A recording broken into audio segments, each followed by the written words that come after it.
Hello friends, कैसे हैं आप सब। आई होप आप लोग स्वस्थ होंगे, अपनी तैयारी में व्यस्त होंगे। आज हम यहाँ पे डिस्कस करने वाले हैं समास। ये वन शॉर्ट वीडियो रहने वाली है। कंप्लीट एक वीडियो में आपको समास से संबंधित जितने भी इंपॉर्टेंट क्वेश्चंस है, जो भी ट्रिक्स है, यहाँ पर आपको देखने को मिलेंगी। इसलिए आप सभी लोग वीडियो को लास्ट तक जरूर वॉच करिएगा। चैनल पर पहली बार आए तो चैनल सब्सक्राइब करके बेल आइकन प्रेस कर लीजिएगा, इससे नोटिफिकेशन आप सभी को मिलता रहेगा। तो जैसा कि आपको पता है कि आपकी लैंग्वेज या हिंदी है या आप सभी की रीजनल लैंग्वेज है, कोई भी लैंग्वेज हो, समाज से संबंधित क्वेश्चन आपके एग्जाम में पूछे जाएंगे। जो सबसे ज्यादा डाउट रहता है आपको, वो कर्मधारय समाज से है और तत्पुरुष समाज से है। सबसे ज्यादा क्वेश्चंस भी यहीं से पूछे जाते हैं। तो चलिए स्टार्ट करते हैं। और जैसा कि आपको पता है कि समास होता क्या है, तो समास किससे मिलकर बना होता है। अगर हम इसका संधि विच्छेद करें, आपके एग्जाम में समास का संधि विच्छेद भी पूछा जाता है। तो इसका संधि विच्छेद करेंगे तो किस प्रकार से करेंगे, सम प्लस आस करेंगे। सम प्लस आस, तो यहाँ पर क्या हो जाएगा, समास हो जाएगा। इसका अर्थ क्या होता है, संक्षेपीकरण।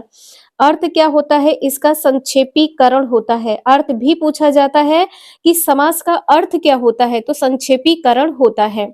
इसके बाद में यहाँ पर आप लोग देख पा रहे हैं कि समास के भेद कितने होते हैं, ये भी पूछा जाता है। कितने भेद होते हैं, तो 6 भेद होते हैं। पहला क्या है, अव्ययभाव समास है।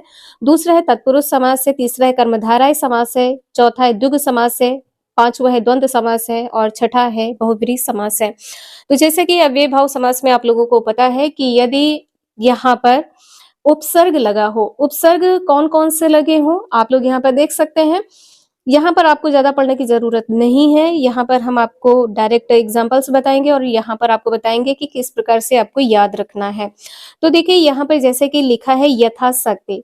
अगर आपको उपसर्ग देखने को मिल जाए, कौन कौन से उपसर्ग हैं इनको याद रखना पड़ेगा आपको। अगर यथा देखने को मिल जाए, यथा उपसर्ग है, आ उपसर्ग है, बे उपसर्ग है, साथ में यहाँ पर प्रति उपसर्ग है, प्रति। इसके बाद में हर उपसर्ग है। इसके बाद में भर है, यावत है, भर है, यावत है। इसके बाद में यहाँ पर नी है, अनु है, अनु है और अन है। इसके बाद में यहाँ पर आवत है। तो यहाँ पर आपको सिर्फ अव्ययभाव समास के आगे नोट करके बस इतना लिखना है कि यदि यहाँ पर ये सभी उपसर्ग आ जाते हैं तो आपका अव्ययभाव समास हो जाएगा। जैसे यहाँ पर क्या है, यथाशीघ्र है, यथाशक्ति है, आमरण है। देखिए आमरण, आ जन्म, हाथों हाथ। अब हाथों हाथ में क्या है, देखिए कैसे याद रखेंगे, तो इसमें योजक चिन्ह का लोप होता है। अव्ययभाव समास में आपको ये भी थोड़ा सा ध्यान रखना है। अगर दो शब्द एक जैसे हों, एक जैसे का मतलब क्या है, समान शब्द हैं। जैसे यहाँ पर हाथों हाथ है, हाथ हाथ है, तो इसमें योजक चिन्ह लगा होगा। अगर समान शब्द में योजक चिन्ह लगा हो, यहाँ पे ध्यान रखिएगा, समान शब्द में योजक चिन्ह लगा हो तो कौन सा समास होगा, अव्ययभाव समास हो जाएगा। इसके बाद में है, जैसे कि यहाँ पर आप लोग देख पा रहे हैं, पहले पहले है, रातों रात है, क्षण क्षण है। ये सभी अव्ययभाव समास के उदाहरण हैं और यहीं से क्वेश्चन आपके एग्जाम में पूछे जाते हैं। आप प्रीवियस क्वेश्चन पेपर उठाइएगा, एक एक क्वेश्चन आपको एग्जाम में यहीं से देखने को मिलेगा। इसके बाद में है प्रति। अभी आपको बताया था, यदि प्रति उपसर्ग हो, यहाँ पर भी प्रति प्लस एक हो जाएगा, प्रति प्लस यच्छ हो जाएगा। ठीक है, प्रति प्लस यच्छ।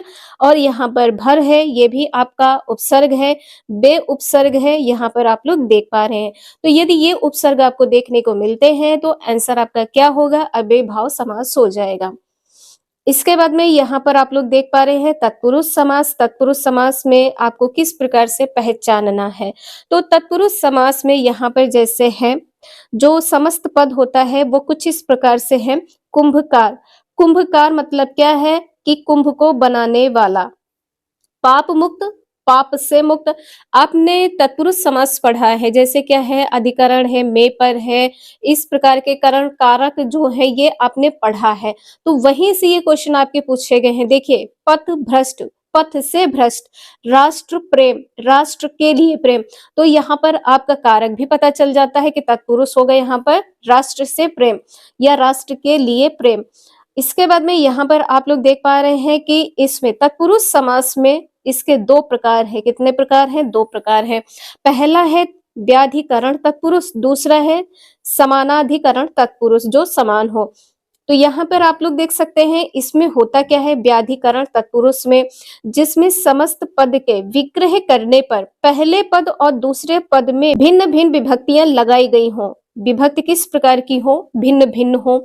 यहाँ पर आप लोग देख सकते हैं कि व्याधिकरण तत्पुरुष के कितने भेद हैं। तो यहाँ पर कर्म तत्पुरुष है, करण तत्पुरुष है, संप्रदान तत्पुरुष है, अपादान तत्पुरुष है, संबंध तत्पुरुष है और अधिकरण तत्पुरुष है। आपको ये जरूर याद रखना है कि व्याधिकरण तत्पुरुष में कितने भेद होते हैं या इनके कितने प्रकार हैं। तो पहला है यहाँ पर कर्म तत्पुरुष। कर्म में क्या होता है, को का लोप होता है। कर्म में कर्ता ने कर्म को, आपने पढ़ा है कारक, आपने तो पढ़ा है, अब बहुत अच्छे से आप लोगों ने समझा भी है। कर्ता ने, इसके बाद में है कर्म को। तो यहाँ पर इस प्रकार से आप याद रखिएगा, स्वर्ग प्राप्त, स्वर्ग को प्राप्त। यहाँ पर कर्म कारक में क्या होता है, को कारक चिन्ह का लोप होता है। मरणासन यानी कि मरने की स्थिति में पहुंच गया हो, मरण को पहुंचा हुआ हो, यहाँ पर को का है। शरणागत, शरण को आगत, जो शरण में आया हो। इसके बाद में है देशगत, जो देश को गत है। धन प्राप्त, जो धन को प्राप्त हो। मुंह तोड़, मुंह को तोड़ने वाला। तो यहाँ पर को का लोप है। यहाँ पर कौन सा समास हो जाएगा, तो कर्म तत्पुरुष समास हो जाएगा, कर्म तत्पुरुष समास हो जाएगा।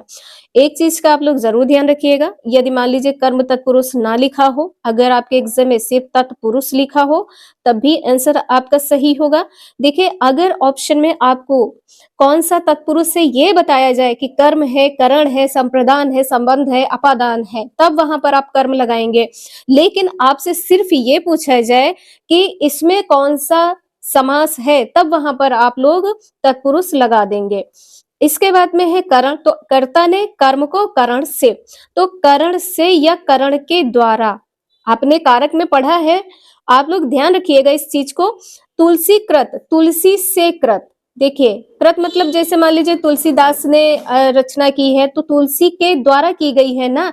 तो किसने किया है, तुलसी ने किया है। रचना किसके द्वारा की गई है, तुलसी के द्वारा की गई है। तो के द्वारा जो है यहाँ पर करण तत्पुरुष हो जाएगा। रोगग्रस्त, रोग से ग्रस्त। यहाँ पर आप लोग देख पा रहे हैं जो भी एग्जाम्पल्स है, इनको जरूर नोट कर लीजिएगा, एक दो एग्जाम्पल नोट कर लीजिएगा, या वीडियो को पॉज करके आप लोग इसका रिवीजन करते हुए चलिएगा। इसके बाद में है अकाल पीड़ित, अकाल से पीड़ित है। भयाकुल, भय से आकुल है। शोकाकुल, शोक से आकुल है। गुण युक्त, गुणों से युक्त है। गुणहीन, गुण से हीन है। अनुभव जन्य, अनुभव से जन्य। मन चाहा, मन से चाहा। यहाँ पर करण तत्पुरुष समास में क्या होता है, इसमें या तो से होता है, करण में क्या होता है, या से होता है या के द्वारा होता है। इन दो कारक चिन्ह को आप लोग याद रखिएगा। इसके बाद में है संप्रदान तत्पुरुष। तो कर्ता ने कर्म को करण से संप्रदान के लिए, संप्रदान के लिए, यहाँ पर क्या हो जाएगा, के लिए। अब यहाँ पे पहचानेंगे कैसे, संप्रदान में कैसे पहचानेंगे। जो रसोई घर होता है ये किस प्रकार का होता है, वहां पे खाना बनाने के लिए होता है, तो रसोई के लिए घर होता है, वहां पर आप खाना बनाएंगे, यानी कि माध्यम होता है के लिए होगा। युद्ध भूमि, युद्ध के लिए भूमि, जो भूमि ये है किस प्रकार की है, युद्ध के लिए भूमि है। युद्ध क्षेत्र, युद्ध के लिए क्षेत्र। पाठशाला, पाठ के लिए शाला। इसके बाद में है हथघड़ी, हाथ के लिए घड़ी। हथकड़ी, हाथ के लिए कड़ी। सत्याग्रह, सत्य के लिए आग्रह। अगर के लिए आ जाता है तो यहाँ पर समास क्या होगा, तत्पुरुष समास होगा। एग्जाम्पल्स आप लोगों को बस इतने याद रखने हैं, जो भी एग्जाम्पल्स आपको यहाँ पर दिए गए हैं। कोई भी क्वेश्चन पेपर आप लोग उठाइए, आपको यहाँ से क्वेश्चन देखने को मिलेंगे। इसके बाद में यहाँ पर संप्रदान में और क्या हो जाएगा, संप्रदान में यहाँ पर राष्ट्र प्रेम, राष्ट्र भक्ति, राष्ट्र प्रेम हो जाएगा। राष्ट्र भक्ति यानी कि राष्ट्र के लिए प्रेम, राष्ट्र के लिए भक्ति। क्रीड़ा क्षेत्र, क्रीड़ा क्षेत्र, क्रीड़ा क्षेत्र में क्या हो जाएगा, खेलने का क्षेत्र। इसके बाद में बलि पशु, इसके बाद में यहाँ पर हो जाएगा बलि पशु। बलि के लिए पशु। विद्यालय, विद्यालय में क्या हो जाएगा, अभी आपने देखा है विद्या के लिए आलय, विद्यालय। पाठशाला, ये किसके ये किस में आएंगे? तो संप्रदान तत्पुरुष समास में आ जाएंगे। इसके बाद में है यहाँ पर अपादान तत्पुरुष। इसमें क्या होता है? तो इसमें अपादान कारक की जो विभक्ति होती है से, इसका लोप होता है। से का अर्थ किसके लिए प्रयोग किया जाता है? जैसे आपने पढ़ा है कि पेड़ से पत्ता गिरा, अलग हो गया, तो यहाँ पर अलग होने के लिए किसका प्रयोग किया जाता है? से का प्रयोग किया जाता है। जैसे यहाँ पर है पथ भ्रष्ट, पथ से भ्रष्ट, स्वर्ग पतित, स्वर्ग से पतित। इसी प्रकार से है यहाँ पर भयभीत, भय से भीत। इसके बाद में आशातीत, आशा से तीत है। धर्म विमुख है, धर्म से विमुख। रोग मुक्त, रोग से मुक्त है। पाप मुक्त, पाप से मुक्त। हृदयहीन, हृदय से हीन। तो यहाँ पर आपने देखा है अपादान कारक में, जैसे कि यहाँ पर कोई भी ऐसा व्यक्ति है जिसने पाप किया हो और वो पाप से मुक्त हो गया हो, मतलब पाप उसका अलग हो गया है, तो यहाँ पर कौन सा कारक चिन्ह प्रयोग होगा? से होगा। और समास पूछा जाए तो अपादान तत्पुरुष समास हो जाएगा। अलग होने के लिए यहाँ पर अपादान कारक का प्रयोग किया जाता है। इसके बाद में यहाँ पर संबंध, तो संबंध का मतलब क्या होता है? जिससे संबंध हो या जिससे जुड़ाव हो। तो यहाँ पर आप लोग देख सकते हैं इसमें संबंध कारक की विभक्ति का, की, के का लोप होता है। जैसे राष्ट्रपति, राष्ट्र का पति, सूर्य पुत्र, सूर्य का पुत्र, तो इसमें संबंध होता है।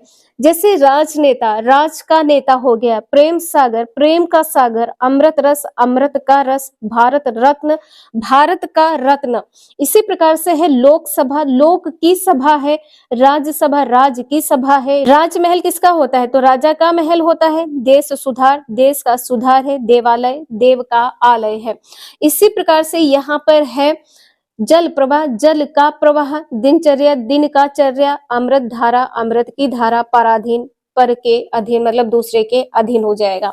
तो इस प्रकार से यदि दोनों में संबंध देखने को मिल रहा है तो कारक क्या हो जाएगा? कौन सा समास होगा? संबंध तत्पुरुष समास हो जाएगा। संबंध तत्पुरुष समास में क्या होता है? तो एक बार फिर से देख लीजिए, का, की, के का लोप होता है। इसके बाद में यहाँ पर अधिकरण में पर, अधिकरण क्या हो जाएगा? में पर। में पर इसका लोप होता है। में पर जो ये है विभक्ति, इसका लोप होता है। देशाटन, देश में अटन। शरणागत, शरण में आगत। आप बीती, आप पर बीती। जैसे कि यहाँ पर है किसी वस्तु में या किसी पर, इस प्रकार के जो शब्द आते हैं ये अधिकरण तत्पुरुष समास हो जाएंगे। गृह प्रवेश यानी कि गृह में प्रवेश। दानवीर, दान में वीर। इसी प्रकार युद्धवीर, युद्ध में वीर। कुल श्रेष्ठ, कुल में श्रेष्ठ। जलमग्न, जल में मग्न। घुड़सवार, घोड़े पर सवार। तो ये सभी किसमें आ जाएंगे? आपके अधिकरण कारक में आ जाएंगे। अधिकरण तत्पुरुष समास हो जाएगा। अधिकरण तत्पुरुष समास हो जाएगा। यहाँ पर विभक्ति किसकी है? तो अधिकरण कारक में विभक्ति है। इसके बाद में यहाँ पर आप लोग देख पा रहे हैं समानाधिकरण तत्पुरुष, जिसमें समस्त पदों के लिए विग्रह करने पर दोनों पद में कर्म कारक ही रहे। इसमें क्या है? कर्म कारक ही रहे। इसको क्या कहेंगे? समानाधिकरण तत्पुरुष कहेंगे। और इसको अन्य किस नाम से जाना जाता है या इसको कहते क्या है? तो कर्मधारय समास कहते हैं। इसको क्या कहते हैं? कर्मधारय समास कहते हैं। अब यहाँ पर आप लोग देख सकते हैं कि कर्मधारय समास में होता क्या है? तो जो पहला पद होता है यह विशेषण होता है और दूसरा पद क्या होता है? विशेष्य होता है। यहाँ पर आप लोग देख सकते हैं कि नील कमल, कमल किस प्रकार का है? तो नीला है। विशेषता क्या है उसका? नीला। कलर क्या है? नीला। और किसके बारे में बात की जा रही है? तो कमल के बारे में बात की जा रही है। जिसके बारे में बात की जाती है उसको विशेष कहते हैं। और विशेषण तो आपको पता है कि उसमें रूप, रंग, दशा, इस प्रकार की यदि कोई विशेषता पाई जाती है तो उसको विशेषण कहते हैं। इसी प्रकार से है कमल नयन, कमल के समान नयन। कमल यहाँ पर क्या हो जाएगा? उपमान हो जाएगा। नयन यहाँ पर उपमेय हो जाएगा। किसके बारे में बात की जा रही है? नयन यानी कि आंखों के बारे में बात की जा रही है। इसके बाद में है महात्मा, महान है जो आत्मा। महान यहाँ पर क्या हो जाएगा? विशेषण है। किसके बारे में बात की गई है? तो आत्मा के बारे में बात की गई है। विशेष क्या हो जाएगा? आत्मा। यहाँ पर देखिए कर्मधारय समास कितने प्रकार के होते हैं? तो दो प्रकार के होते हैं। पहला यहाँ पर क्या है? विशेषण है। विशेषण विशेष को सूचित करने वाला होता है। दूसरा यहाँ पर उपमान है। उपमान जो है उपमेय भाव को सूचित करने वाला होता है। अब यहाँ पर देखिए इंपॉर्टेंट पॉइंट्स यहाँ पर आप लोग देख सकते हैं। जो पद रंगों का बोध कराए वे भी कर्मधारय समास होते हैं। जैसे है लाल पीला, नीला हरा, काला पीला, ये सभी क्या हो जाएंगे, यहाँ पर कर्मधारय समास हो जाएंगे। और इसके विपरीत भी जो समान गुण से बना हो, विपरीत हो या समान गुण से बना हो, उच्चनीय या मोटा ताजा, दुबला पतला, अधमरा, सुयोग, ये सभी क्या हो जाएंगे, ये भी आपके कर्मधारय समास में आएंगे। अब यहाँ पे देखिए इसमें भी अगर आपको प्र उपसर्ग देखने को मिल जाए, जैसे प्राचार्य है, प्रगति है, प्रयत्न है, प्राध्यापक है, प्रसंग है, प्रमत्त है, इसमें भी क्या होगा, तो यहाँ पर भी आपका कर्मधारय समास हो जाएगा। बस इतने पद आप लोग याद रख लीजिएगा। इसके बाद में जो एग्जाम्पल्स आपके पूछे जाते हैं, तो यहाँ से सबसे ज्यादा पूछे जाते हैं। देखिए यहाँ पर देह लता, देह जो है उसका जो शरीर है किस प्रकार से है, लता के समान है। देह किस प्रकार से है, लता के समान है। वचन, वचनामृत, यहाँ पर वचन रूपी अमृत हो जाएगा। स्त्री रत्न, स्त्री रूपी रत्न, रत्न किस प्रकार का है, स्त्री रूपी है। नर सिंह, सिंह रूपी नर है, नर किस प्रकार का, सिंह रूप का है। इसी प्रकार से है कर कमल, कमल के समान कर। इसके बाद में यहाँ पर आप लोग देख सकते हैं विशेषण और विशेष्य। तो यहाँ पर विशेषण क्या हो जाएगा, देखिए पीत है जो सागर, किसके बारे में बात की जा रही है, सागर के बारे में बात की जा रही है। जिसके बारे में बात करते हैं उसको विशेष्य कहते हैं। पीत सागर, दही बड़ा, दही में डूबा हुआ बड़ा, तो यहाँ पर किसके बारे में बात की गई है, बड़ा के बारे में बात की गई है। आपका एक डाउट था दही बड़ा को लेकर, तो यहाँ पर आप लोग देख सकते हैं इसमें क्या होगा, कर्मधारय समास होगा। इसमें कर्मधारय समास होगा। महाजन, महान है जो जन, किसके बारे में बात की गई है, विशेषण यहाँ पर क्या हो जाएगा, महान है जो जन, किसके बारे में बात की गई है, जन के बारे में बात की गई है। महाकवि, महान है जो कवि, इसके बाद में परमानंद, परम है जो आनंद। कर्मधारय समास के एग्जाम्पल्स यहाँ पर आप लोग देख सकते हैं। नीलोत्पल, नील है जो उत्पल, महादेव, महान है जो देव, देव में कौन महान है, शिव जी। पीतांबर, पीला है जो अंबर। रेलगाड़ी, रेल पर चलने वाली गाड़ी। पर्णकुटी, पर्ण से बनी कुटी, किसके बारे में बात की गई है, कुटी के बारे में बात की गई है। जिसे आप लोग कहते हैं ऋषि मुनि जो अपनी कुटियां बना के रहते थे, उसके बारे में यहाँ पर बात की गई है। भला मानस, भला है जो मानस। श्वेतांबर, श्वेत है जो अंबर। नीला गगन, नीला है जो गगन, यहाँ पर गगन के बारे में बात की गई है। इसके बाद में यहाँ पर दुरात्मा, दुरात्मा में क्या हो जाएगा, बुरी है जो आत्मा, अधमरा, आधा है जो मरा। ये किसके उदाहरण है, कर्मधारय समास के उदाहरण है। इसके बाद में यहाँ पर आप लोग द्विगु समास के बारे में देख सकते हैं। द्विगु समास में होता क्या है, तो इसमें जो पहला पद होता है यह संख्यावाचक होता है, दूसरा पद संज्ञा होता है। इसके कुछ एग्जाम्पल्स है, जैसे नवग्रह, शुरुआत में क्या है, नव है, तो यहाँ पर किस प्रकार का समास होगा, यह द्विगु समास हो जाएगा। द्विगु समास में जो प्रथम पद होता है यह संख्यावाची होता है। त्रिफला, यहाँ पर 3 फलों का समूह हो जाएगा। इसी प्रकार से यहाँ पर है, जो आपके एग्जाम में क्वेश्चंस पूछे जाते हैं वो यहीं से पूछे जाते हैं। जैसे क्या है, अष्टाध्यायी, अष्टाध्यायी में क्या हो जाएगा, 8 अध्यायों का समूह। पंचवटी, 5 वटों का समूह, यानी कि 5 वृक्षों का समूह। त्रिवेणी, 3 बेड़ियों का समूह। शताब्दी, 100 वर्षों का समूह। त्रिकोण, 3 कोणों का समूह हो जाएगा। चौमासा में 4 मासों का समूह। पंचरत्न में 5 रत्नों का समूह हो जाएगा। इसी प्रकार से त्रिभुवन, सप्ताह, पंजाब, 5 आबों का समूह। सप्तद्वीप, 7 द्वीपों का समूह। चतुर्भुज, 4 भुजाओं का समूह। इसी प्रकार से है अठन्नी, अठन्नी का याद रखिएगा आप लोग, 8 आनों का समूह। द्विगु में क्या हो जाएगा, द्विगु में 2 गायों का समूह हो जाएगा। त्रिलोक में 3 लोकों का समूह हो जाएगा। चवन्नी में 4 आनों का समूह। सप्तऋषि में 7 ऋषि का समूह। तो ये सभी किसके उदाहरण हैं, ये सभी द्विगु समास के उदाहरण हैं। इसके बाद में द्वंद्व समास के बारे में आप लोग बहुत अच्छी तरीके से जानते हैं कि द्वंद्व समास में होता क्या है, योजक चिन्ह का प्रयोग किया जाता है। द्वंद्व समास में योजक चिन्ह का प्रयोग किया जाता है। जैसे कि यहाँ पर आप लोग एग्जांपल्स देख सकते हैं। पाप पूर्ण, योजक चिन्ह है पाप और पूर्ण।